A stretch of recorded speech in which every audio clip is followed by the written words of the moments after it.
So what is the best way to set your policy up for maximum cash value? I had a meeting with someone recently. He owns a business. He does quite well. He's interested in funding a policy for maximum cash value, but he's very interested in the upfront cash value because he views the cash value as an asset on his company's balance sheet, but he doesn't want to give up long-term performance. This is someone who has been doing a ton of research around whole life insurance, how to use the cash value as his own bank, and he's really examining the different ways to set up a policy as far as how much money should be directed toward his base premium and how much money should be directed toward his PUA. What's the split? Meaning, if you're going to pay $1 into a policy and split it, how much of that dollar should you put toward the base premium? And then how much of that dollar should you put toward your PUA rider? What split gives you the most money? This is one of my favorite things to talk about. So what we've got is a 41-year-old individual. We're going to look at him funding a policy with $50,000 per year for 10 years. That's a total input of $500,000. He's interested in a 10-pay product. So what that means is that it's a product where he can pay into the policy for a maximum of 10 years. After 10 years, he can't pay anything else. Why he's interested in that product is because when he measures the growth rate, the internal rate of return, it has the highest rate compared to other products with the exact same company. So we'll look at the 10-pay product, funding $50K per year for 10 years. And here's really the key questions that we've got on the left. Firstly, which policy gives me the most money, or which design? Because they're all the same product with the same company, they're just designed differently. So in terms of cash value performance, short-term performance, which one gives me more? Long-term performance, which one gives me more? Another question, do I have to pay $50,000 every year? That's the plan. However, what's the flexibility look like? What's my minimum in the event that I don't want to fund $50K? How low can I go? So let's go through the different splits, and then we'll look at the actual illustrations so you can see the policy design, and then we'll compare everything side by side. So beginning with our 1090 split, this is splitting that $50,000 with 10% toward the premium and then 90% toward the PUA rider. Premium dollars typically do not show up in cash value in the first year. The reason why is because they're satisfying the death benefit up front. PUA dollars show up in cash value in the first year, accelerating the cash value growth of a policy. So 10% a lot of times is as low as we can set it with a life insurance company. With the company we're looking at here, that is the case. Just about the case, I should say. You'll see what I mean. So a 1090 split would mean 10% of the policy is directed toward the base premium. And then 90%, which would be $45,000, is directed toward your PUA rider. Add them together, you get how much? $50,000.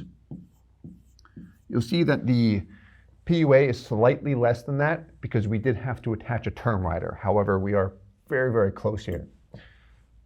30% premium, what that means is 30% of the total $50K per year that he wants to pay in is the base premium. 30% of $50,000 is $15,000. A way I like to calculate that is if I just make that $100,000 per year, I know 30% of $100,000 is $30,000. 50K, I just cut it in half. So do the same thing, 30%, I cut the 30,000 in half, then it's 15K. PUA rider will go toward PUAs, which would be what? $35,000. Add the two together, what do you get? $50,000. So we're keeping the out-of-pocket identical with each policy, but we're just looking at where the money is going. 50-50, well, what that means is 50% of the total payment is directed toward the premium. That's $25,000. And down here, I also have $25,000 for a total of 50K. Okay, so the last question he had in purple, when you look at that to the right, what was it? Do I have to pay 50K per year every year with any of these? No, you do not. What was the follow-up question? What's my minimum? So if this is you, what would your minimum commitment be? Are you required to pay PUAs to the policy? No, those are very flexible. The minimum requirement is the base premium. That plus the term rider. So it's going to be slightly higher than the figures you see here. We just want to round up, you can call it 6,000, 16,000, 26,000, but it wouldn't even be that high. So that minimum premium design, that 10% premium, allows him to commit to 5K and have the ability to go up to 50K per year.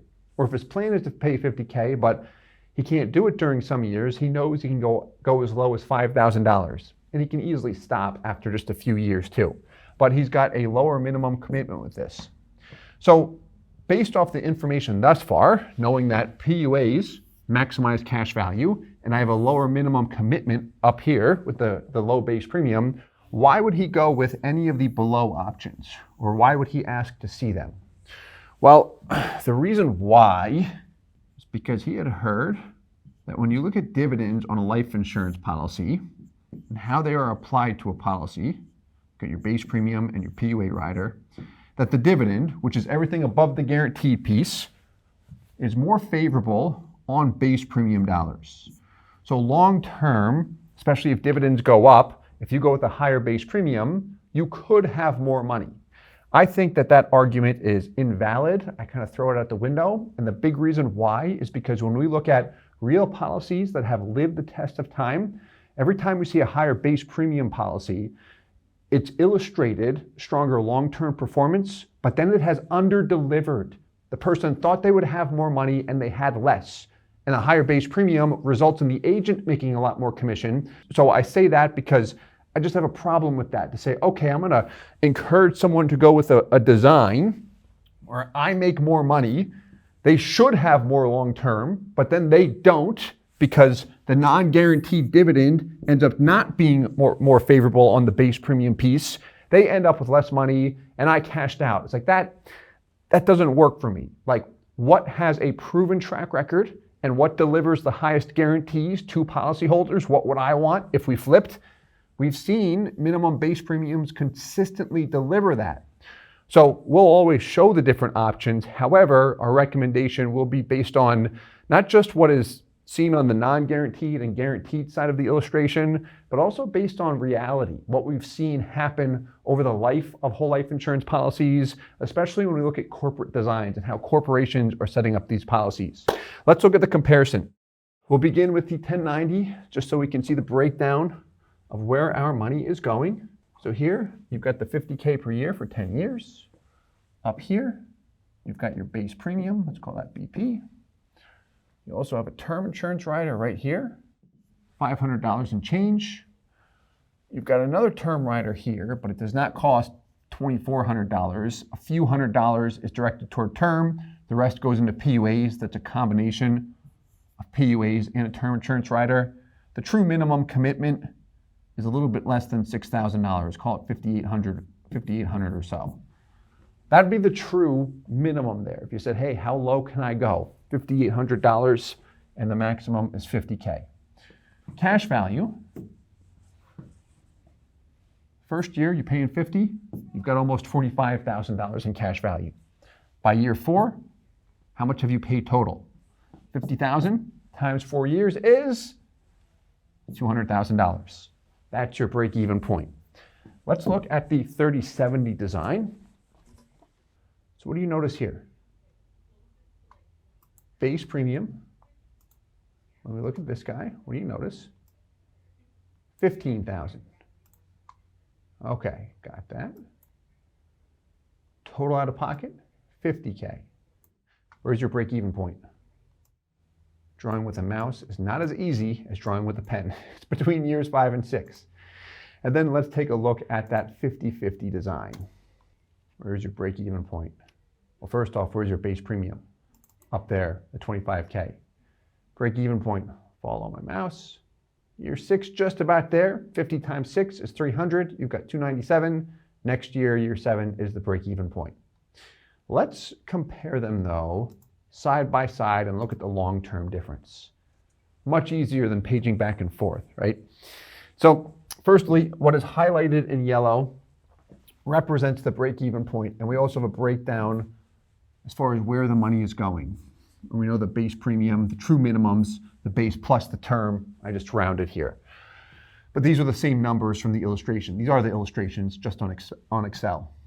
So you see, by going with the high base premium, you give up equity up front, especially in the first year. Look at the difference there.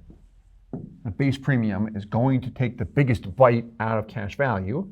So if we can reduce that hit, you've got more equity to work with, especially if you want to use the policy sooner than later. What about long term, though?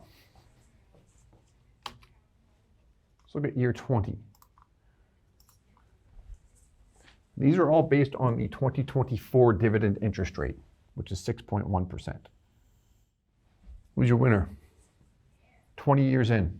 He's 61 years old at this point in time. This is based on the non-guaranteed values. The guaranteed values will be way more in favor of the 1090, of a minimum base premium. How about 30 years down the road? What do you see here? Still more start to finish. Is it closing the gap? Maybe a little bit. How about by year 40? What do we notice? More start to finish, still with the 1090. We can go all the way down if we want. We're at the 99 on this chart. What do we see? More start to finish with that 1090. Granted, you're very close down the road. And where that argument comes into play that we mentioned earlier is if dividends go up, you should have more money long term. It's like, all right, yeah, you should, but we've never seen it actually happen. And even if we do, like, when is it? 50 years down the road when I'm 80 or 90 years old? It's like, who cares?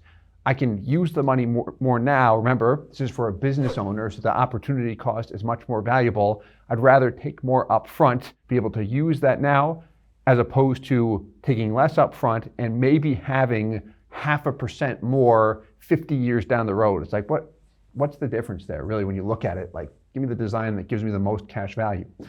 Anyway, I hope that you found this informative. Let us know your thoughts, and if you have any questions at all. And as always, I hope this helps. Thanks so much for watching.